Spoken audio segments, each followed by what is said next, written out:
Gaza एक ऐसा इलाका जहां हर रोज मौत और जिंदगी के बीच लड़ाई लड़ी जा रही है। लेकिन आज पूरे मिडिल ईस्ट सिर्फ एक शख्स के फैसले पर टिका है।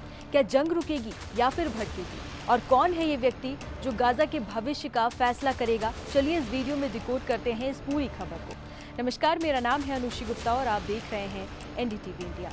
गाजा में युद्ध विराम का फैसला अब सिर्फ एक शख्स के हाथ में है। हमास का आखिरी कमांडर इज़ अल-दीन हद्दाद, जिसे हमास के भीतर अबू सुहेब भी कहा जाता है।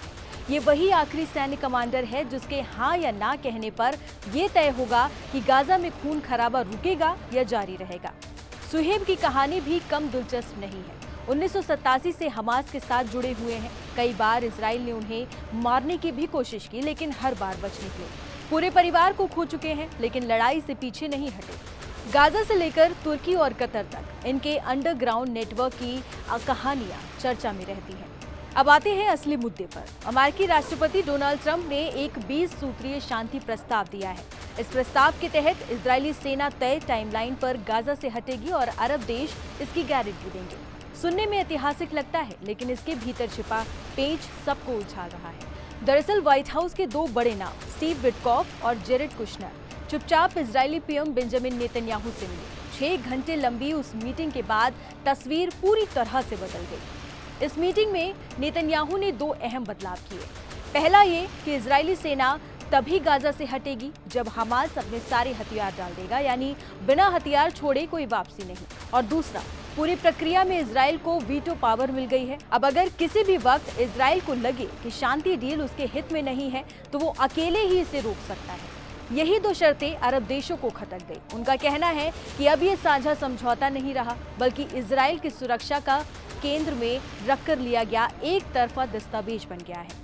अब हालात ये हैं कि अमेरिका साफ कर चुका है, पूरी डील को दोबारा नहीं खोला जाएगा।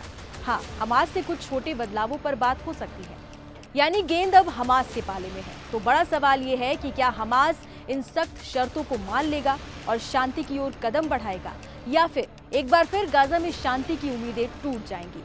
बीबीसी अरबी के मुताबिक सुहेब इस प्रस्ताव से खुश नहीं है। उनका कहना है कि जब अमेरिका और इजराइल की असली कोशिश हमास को खत्म करना ही है, तो फिर हथियार डालकर हार मानने से बेहतर है लड़कर खत्म होना।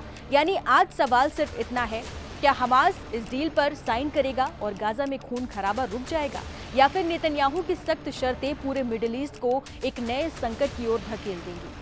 शांति बस एक शख्स के हाथ में है, लेकिन उस शांति की कीमत कितनी होगी, यही आने वाले दिनों में तय करेगा गाजा का भविष्य। आपकी राय इस पूरे मसले पर क्या है, हमें कमेंट सेक्शन में जरूर बताइए। अगर आपको ये वीडियो पसंद आया हो तो लाइक और शेयर करना ना भूलें और हमारे चैनल को सब्सक्राइब करें।